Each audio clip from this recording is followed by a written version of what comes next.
हाँ तो मेरे हीरो, मैं पंकज यादव। कैसे हैं आप सभी? मैं उम्मीद करता हूं कि आप लोग स्वस्थ होंगे, मस्त होंगे और अच्छे से स्टडी आप लोग कर रहे होंगे। इस वीडियो में मैं आपको क्या बताने वाला हूं, तो इस वीडियो में मैं आपको बताऊंगा। यहाँ पे देख सकते हैं मैंने लिखा क्या। मैंने लिखा यहाँ पे कि यूपी बोर्ड 2025 70 में आप 70 कैसे लाएं मैथ में। अभी मैं आपको बताऊंगा कि मैथ में आप 70 में 70 कैसे ला सकते हैं। देखिए, आपका एग्जाम 70 नंबर का एग्जाम होता है और 30 नंबर आपको प्रैक्टिकल मिल जाते हैं। मतलब 70 30 100 हो जाता है ना। तो आपको 70 में 70 लाना है। आप कैसे लाएंगे?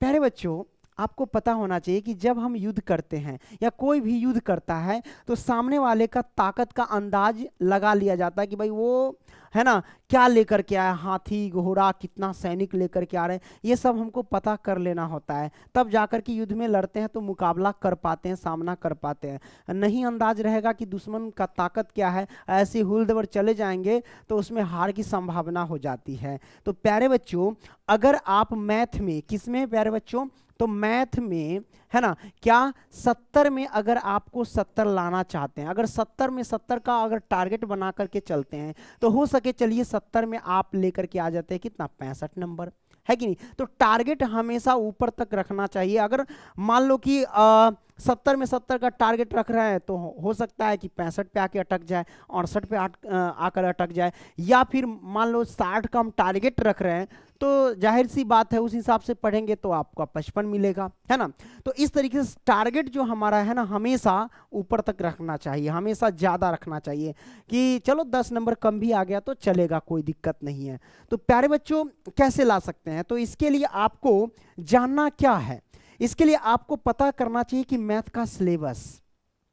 जैसे कि मैथ में अगर 70 में 70 लाना है तो मैथ में पढ़ना क्या है, क्या क्या पढ़ना है, किस चीज़ को नहीं पढ़ना, उसकी जानकारी तो हमें होनी चाहिए। अगर यही नहीं पता रहेगा, हम 10वां का एग्जाम देने जाएंगे बोर्ड एग्जाम में, ठीक है, आप पढ़ लेंगे यूपीएससी का सिलेबस तो कहाँ से होगा, होगा नहीं, ना होगा। तो इसलिए जानकारी होना चाहिए कि हमें पढ़ना क्या है कि नहीं, तो कोनो दिक्कत नहीं। तो आइए सबसे पहले जान लेते हैं कि किस चैप्टर से कितना नंबर का पूछा जाता है, उसके बाद हम बात करते हैं।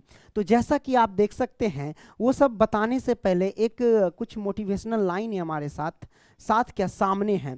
मोटिवेशनल लाइन ये है प्यारे बच्चों, क्या है मोटिवेशनल लाइन, कि यहाँ कहता है कि जिंदगी में कभी किसी से अपनी तुलना मत करो।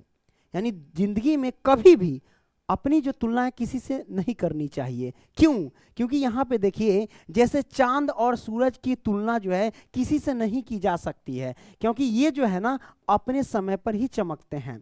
तो प्यारे बच्चों, अगर आप हो या कोई भी इंसान हो, आप भी अपने आप में क्या है, बेस्ट हैं। आप भी अपने समय से चमकेंगे, वो भी अपना समय से चमक रहा है ना। तो तुलना नहीं करना है, बस देख करके इंस्पायर होना है, ठीक है, और ना जलना है, ठीक है। तो चलिए हम शुरू करते हैं प्यारे बच्चों। जैसा कि आप देख सकते हैं, और हाँ मैं आपको बता दूं शुरू में ही कि आपको पता होना चाहिए कि हमारे एप्लीकेशन पे क्या चल रहा है, क्रैश कोर्स चल रहा है ना, क्रैश कोर्स चल रहा है। क्रैश कोर्स क्या है प्यारे बच्चों, एक प्रकार का रिवीजन बैच होता है, और रिवीजन में ही डिवीजन होता है, ठीक है। अगर लेना चाहते हैं तो एप्लीकेशन का लिंक डिस्क्रिप्शन बॉक्स में, वहां से आप लोग ले सकते हैं, और आप लोग वहां से एकदम बढ़िया तरीके से आप तैयारी कर सकते हैं और अपने तैयारी को बूस्ट कर सकते हैं, ठीक है, और एकदम एग्जाम में 70 में 70 ला सकते हैं। आपके सिलेबस के अकॉर्डिंग पढ़ाया जाता है, ठीक है। आप यूपी बोर्ड का क्रैश कोर्स आप परचेज कर लेना, क्योंकि ये लास्ट समय में ही क्रैश कोर्स चलता है, और लास्ट समय में जो होता है ना एकदम रामबाण साबित होता है। तो क्यों सोच रहे हो, आप 199 रुपया क्या खर्च नहीं कर सकते अपने स्टडी के लिए? महीना का नहीं ले रहा हूं मैं, है ना। एक बार ले लिए तो पूरा चीज आप पढ़ सकते हैं जब तक एग्जाम है तब तक, ठीक है। तो प्यारे बच्चों, आपको पता होना चाहिए कि सिलेबस हमारा क्या है। सिलेबस क्या है, समय देखो, सबसे पहली बात है समय आपको 3 घंटा मिलेंगे। इनमें 70 अंक लिखित परीक्षा एवं 30 अंक का प्रोजेक्ट कार्य होगा, है ना। न्यूनतम उत्तीर्णांक जो है ना 23 एवं 10 कुल जो है ना हमारे पास 33 होंगे, ठीक है। चलिए अब यहाँ पे सबसे पहले हम जानेंगे कि सिलेबस हमारे पास है। आप देख सकते हैं पहला नंबर सिस्टम, संख्या पद्धति। संख्या पद्धति से कितने नंबर का आता है, तो संख्या पद्धति से 5 नंबर के पूछे जाते हैं, ठीक है। और बीजगणित से टोटल कितने 18 नंबर के पूछे जाते हैं बीजगणित से, और निर्देशांक ज्यामिति यानी कोऑर्डिनेट ज्योमेट्री से 5 नंबर के पूछे जाते हैं। वहीं हम बात कर ले ज्यामिति से 10 नंबर के आते हैं, और त्रिकोणमिति से है प्यारे बच्चों 12 नंबर के आते हैं त्रिकोणमिति, और मेंसुरेशन जो है वो 10 नंबर के पूछे जाते हैं। देन सांख्यिकी तथा प्रायिकता ये सभी मिलाकर के 10 नंबर के पूछे जाते हैं। अब प्यारे बच्चों ये आपने देख लिया, सबसे ज्यादा जो है ना आपके बोर्ड में यानी हमारे बोर्ड में यूपी बोर्ड में जो है वो कितना 18 नंबर का पूछा जाता है। ठीक है, कितना 18 नंबर का सबसे ज्यादा ये पूछा जाता है, वो भी बीजगणित से। तो हम यहाँ पे जानेंगे कि भाई संख्या पद्धति जो 5 नंबर का आता है तो इसमें पढ़ना क्या है ये हम पहले जान लेते हैं। तो आइए हम जान लेते हैं, जैसे कि अगर कोई कहे संख्या पद्धति में पढ़ना क्या है, तो संख्या पद्धति में आपको जो वास्तविक संख्या दिए गए हैं उसमें से पढ़ना है। उदाहरण के लिए जैसे कि √2 हो गया, √3, √5 ये सिद्ध करने वाले आ जाते रहते हैं कि सिद्ध कीजिए कि √2 एक अपरिमेय संख्या है, या सिद्ध कीजिए कि √3 एक अपरिमेय संख्या, इस तरीके से आ जाते हैं प्यारे बच्चों। और मैं आपको पूरे यकीन के साथ कहता हूं कि अगर ये सब देख लेंगे, सिलेबस आपको पता रहेगा, इस हिसाब से तैयारी कर लेंगे तो एकदम तैयारी को बूस्ट हो जाएगा। एकदम 70 में 70 यार ठोक दोगे मेरे भाई, है ना। मैं ऐसी हवा में बात नहीं कर रहा हूं। और आपको पता होना चाहिए कि ये सारे चीज पढ़ते हैं ना एनसीईआरटी, क्या क्या पूछे जाते हैं मेरे भाई, एनसीईआरटी पैटर्न पे ही क्वेश्चन आते हैं। और प्यारे बच्चों एनसीईआरटी मैंने पूरा A to Z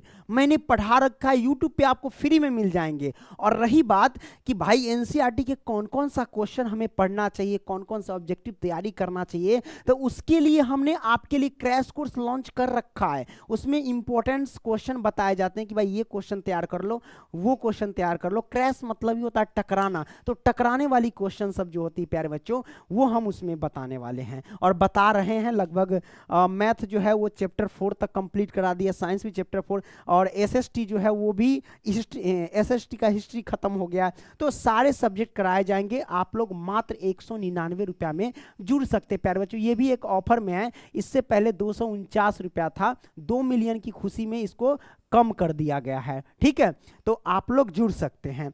अब प्यारे बच्चों ये आपने देख लिया इस तरीके का, ये सब कुछ हमने एप्लीकेशन पे भी बता रखा है। ठीक है, आइए और प्यारे बच्चों अगला है बीजगणित। बीजगणित में टोटल आपका 18 नंबर का पूछा जाता है। तो बीजगणित में आता क्या है, तो बीजगणित में आ गया बहुपद, आ गया दो चर वाले रैखिक समीकरण, द्विघात समीकरण और समांतर श्रेणी। ये सभी मिलाकर के प्यारे बच्चों हमारे कितना 18 नंबर का पूछा जाता है। इस बात को ध्यान रखना, कितना, तो 18 नंबर का पूछा जाता है। तो 18 नंबर में क्या क्या बहुपद भी रहेंगे, दो चर वाले रैखिक समीकरण, और तीसरा हमारे पास द्विघात समीकरण और समांतर श्रेणियां, ये सभी से आएंगे। बहुपद में आप देख सकते हैं बहुपद के शून्यक पूछे जाते हैं, अल्फा बीटा गामा ये सब शून्यक है। ठीक है, द्विघात बहुपद के गुणांकों और शून्यकों के मध्य संबंध पूछे जाते हैं, है ना। इस बात को शून्यकों का, जैसे यहाँ का बहुपद के गुणांक और शून्यंक, इन सभी का संबंध, यानी देखो बहुपद जो है ना एकदम बहुआ वाला है, एकदम सिंपल। ये सारे चैप्टर सिंपल है और सारा चीज मैंने एप्लीकेशन पे करा रखा है। अगर बुक की बात किया जाए तो बुक तो आपको यूट्यूब पे भी मिल जाएगा, हमने पूरा चीज करा रखा है, लेकिन उसमें से क्वेश्चन छांट छांट करके मैंने एप्लीकेशन पे कराया है, आप लोग देख लेना। ठीक है प्यारे बच्चों, अगला हमारे पास है दो चर वाले रैखिक समीकरण। तो दो चर वाले रैखिक समीकरण में से याद रखना यहाँ पूछा कि एक रैखिक समीकरण युग्म को हल करने की बीजगणितीय विधि आपसे प्रतिस्थापन विधि और विलोपन विधि आपसे पूछा जाएगा। क्या क्या, प्रतिस्थापन विधि और विलोपन विधि से ही आपको पूछा जाएगा।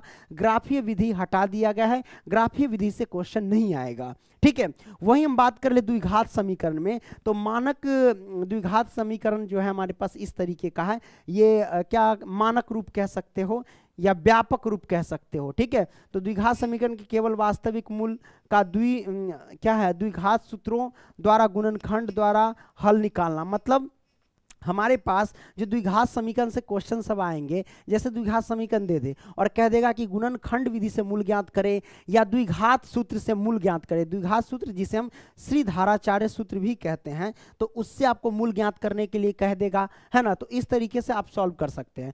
अगला जो हमारे पास समांतर श्रेणियां, समांतर श्रेणियां से क्या क्या आ सकता है, एन का मान ज्ञात कीजिए, है ना, सार्वंतर ज्ञात कीजिए, प्रथम पद ज्ञात कीजिए, 10 पदों का योग ज्ञात कीजिए, 20 पदों का योग ज्ञात कीजिए, है ना, या 10वां पद ज्ञात कीजिए। इसी तरीके का ना क्वेश्चन आएगा। और ये सारे चीज हमने एप्लीकेशन पे करा रखा है। जो बच्चे अभी तक नहीं जुड़े हैं, मात्र 249 रुपया, 249 में बोल रहा हूँ, ऑफर तो चला था ना, 199 रुपया हो गया है। आप लोग जल्द से जल्द जुड़ जाएं, क्योंकि ये पुनः फिर 249 रुपया हो जाएंगे। ठीक है, इस बात को पहले तो आपने देख लिया, है ना। चलिए, बहुत अच्छा। और हाँ, खुशी की बात यह है कि बहुत सारे यूपी बोर्ड वाले बच्चे जितने भी हैं, काफ़ी ज़्यादा पंकज स्टडी सेंटर को प्यार दे रहे हैं और यूपी बोर्ड में नंबर 1 चैनल बना दिया प्यारे बच्चों, है ना, पंकज स्टडी सेंटर को। और इसी खुशी में हमने आपके लिए ऑफर भी किया था 249 के 199, तो आप लोग जुड़ सकते हैं। वही हम बात करें प्यारे बच्चों, यहाँ पे देख सकते हैं कि अगला जो है हमारे पास निर्देशांक ज्यामिति यानी कोऑर्डिनेट ज्योमेट्री। कोऑर्डिनेट ज्योमेट्री जो हमारे पास है, तो कोऑर्डिनेट ज्योमेट्री से कितना हमारे पास टोटल 10 नंबर के पूछे जाएंगे। कोऑर्डिनेट ज्योमेट्री से 10 नंबर, ये नहीं, निर्देशांक ज्यामिति 5 नंबर के आते हैं। तो निर्देशांक ज्यामिति में पूछा क्या जाता है, ऑब्जेक्टिव में आ जाएगा कि 2 बिंदु दे देगा और कहेगा दूरी ज्ञात कीजिए, है ना, या मूल बिंदु से इतना इतना की दूरी ज्ञात कीजिए, है कि नहीं, या दूरी सूत्र पर पूछेगा क्वेश्चन, या मध्य बिंदु ज्ञात कीजिए, या विभाजन सूत्र का प्रयोग करके इसका बिंदु ज्ञात कीजिए। इस तरीके से क्वेश्चन सब आते हैं। ठीक है, यहाँ कुछ दिखा गया, निर्देशांक ज्यामिति की अवधारणा, रैखिक समीकरणों के ग्राफ, दूरी सूत्र, विभाजन सूत्र, यही सब में पूछा जाएगा। ये सारे चीज हम करा रखे प्यारे बच्चों, है ना, आप लोगों के लिए। ठीक है, ओके, आगे बढ़ते हैं प्यारे बच्चों। त्रिभुज, हमारे पास सबसे पहली बात है कि अगला जो आता है ना निर्देशांक, ज्यामिति आ जाता है। क्या, ज्यामिति, और ज्यामिति जो होते हैं वो 10 नंबर के पूछे जाते हैं। तो ज्यामिति में क्या क्या, त्रिभुज आ जाता है। त्रिभुज से क्या पूछेगा, समरूप त्रिभुज के परिभाषा, है ना, उदाहरण और प्रति उदाहरण, ये सब पूछेंगे। अगला हमारे पास है, उसी में आपसे पूछा जाएगा त्रिभुज की एक भुजा के समांतर खींची गई रेखा त्रिभुज की शेष 2 भुजाओं के समान अनुपात में विभाजित करती है। इस तरीके से आ सकते हैं। त्रिभुज की 2 भुजाओं के समान अनुपात में विभाजित करने वाली रेखा तीसरी भुजा की क्या होती है, समांतर होती है। ये सब पूछे जा सकते हैं। अगला, यदि 2 त्रिभुजों में संगत भुजाओं का एक युग्म अनुपातिक हो और आंतरिक कोण बराबर हो तो त्रिभुज क्या होते हैं, समरूप होते हैं। ये सब पूछे जाएंगे डिफिनेशन। यहाँ सारे चीज लिख दिए गए हैं। एकदम आपको हिंट्स मिल रहा है कि भाई इसी तरीके का क्वेश्चन आएंगे और इसी तरीके के क्वेश्चन को कंसेप्ट के साथ एप्लीकेशन पे समझा दिया है। लिंक डिस्क्रिप्शन बॉक्स में होगा एप्लीकेशन का, या कमेंट सेक्शन में होगा। एप्लीकेशन पे जा करके डाउनलोड कर लीजिएगा और क्या कहते हैं उसको अपने फ़ोन नंबर से रजिस्टर्ड कर लीजिएगा और अपने अपने दोस्तों को भी शेयर कर दीजिएगा और उसके बाद कोर्स परचेज कर सकते हैं। जिस बोर्ड के होंगे बच्चे उस बोर्ड का वहाँ से कोर्स परचेज कर सकते हैं। वहाँ पे दिया रहता है सब, यूपी बोर्ड का ये, बिहार बोर्ड का ये, है ना, एमपी का ये, सब कुछ दिया रहता है। वही हम बात कर लें वृत्तों की स्पर्श रेखाएं, है ना, स्पर्श बिंदु। इसमें वृत्तों की स्पर्श रेखा स्पर्श बिंदु से होकर जाने वाली त्रिज्या पर क्या होती है, लंब होती है। ये सब फैक्ट है, दे दिया है। किसी बाह्यतम बिंदु से खींची गई 2 स्पर्श रेखाओं की लंबाई क्या होती है, बराबर होती है। मतलब जैसे ये वृत्त है, बाहरी बिंदु ये है, इस पर खींची गई स्पर्श रेखा, ये दोनों रेखा की लंबाई बराबर होती है। यही सब तो फैक्ट सब है और यही सब इसी तरीके के क्वेश्चन सब पूछे जाएंगे। सारा चीज प्यारे बच्चों हमने आपको समझा रखा है एकदम। आप पहले इस सब को देखो भाई, आप युद्ध करने वाले हैं ना बोर्ड एग्जाम में, तो युद्ध करने से पहले देख लो कि भाई हमको युद्ध किस किस से करना है, कैसे कैसे क्वेश्चन से करना है। उसकी तैयारी एकदम जम के करके जाएंगे और फिर एकदम हंगामा कर देंगे प्यारे बच्चों। वही हम बात कर ले, यहाँ पे देख सकते हैं इकाई 5 में प्यारे बच्चों देख लो, है ना, त्रिकोणमिति आता है। तो त्रिकोणमिति प्यारे बच्चों 12 अंक के आते हैं, त्रिकोणमिति 12 नंबर के पूछे जाते हैं। तो त्रिकोणमिति का परिचय पूछ दिया जाएगा, यहाँ पे देख सकते हैं इस तरीके से दिया गया है। त्रिकोणमितीय सर्वसमीकाएं जहाँ पे आपको प्रूफ करने वाले क्वेश्चन सब आते हैं वो पूछे जाएंगे। ऊंचाई और दूरियां से क्वेश्चन आ जाएंगे, ऊंचाई और दूरियां से भी क्वेश्चन आ जाएंगे, ठीक है। तो ये दोनों मिलाकर के ऊंचाई और दूरी और त्रिकोणमिति में ही आते हैं। तो ये सब मिलाकर के 12 नंबर के पूछे जाते हैं, इस बात को ध्यान रखना, ठीक है।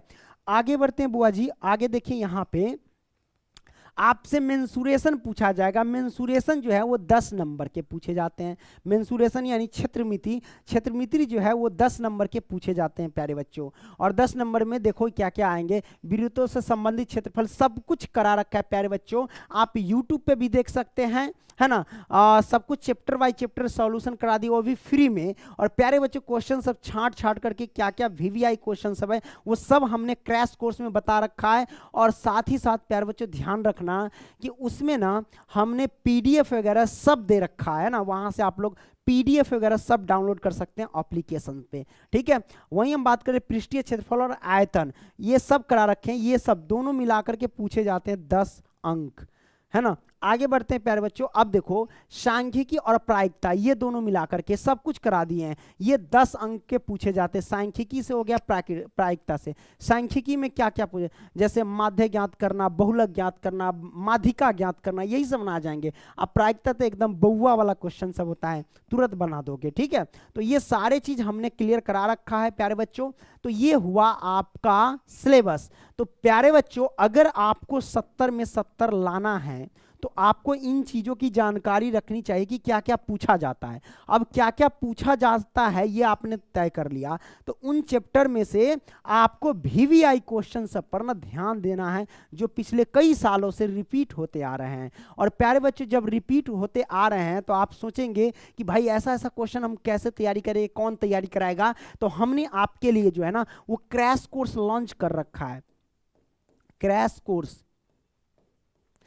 कोर्स लॉन्च कर रखा है प्यारे बच्चों 199 रुपए का। तो आप लोग आज ही जुड़ जाइए, सोचना नहीं है, एकदम बढ़िया से पढ़ना है। आज ही जुड़ जाइए, वहां से आप लोग क्वेश्चन को सॉल्यूशन कर सकते हैं चैप्टर बाय चैप्टर। और चैप्टर बाय चैप्टर आप पीडीएफ वहां से भी ले सकते हैं, आप टेस्ट भी दे सकते हैं। तो प्यारे बच्चों आपने हर चीज समझ लिया। वीडियो पसंद आया तो लाइक करना, दोस्तों को भी शेयर करना। मिलेंगे अगली वीडियो में, तब तक के लिए बाय दोस्तों, टेक केयर, लव यू, जय हिंद जय भारत। और हाँ, एप्लीकेशन का लिंक डिस्क्रिप्शन बॉक्स में है या प्ले स्टोर में सर्च कर लीजिएगा पंकज स्टडी सेंटर। बाय दोस्तों, लव यू।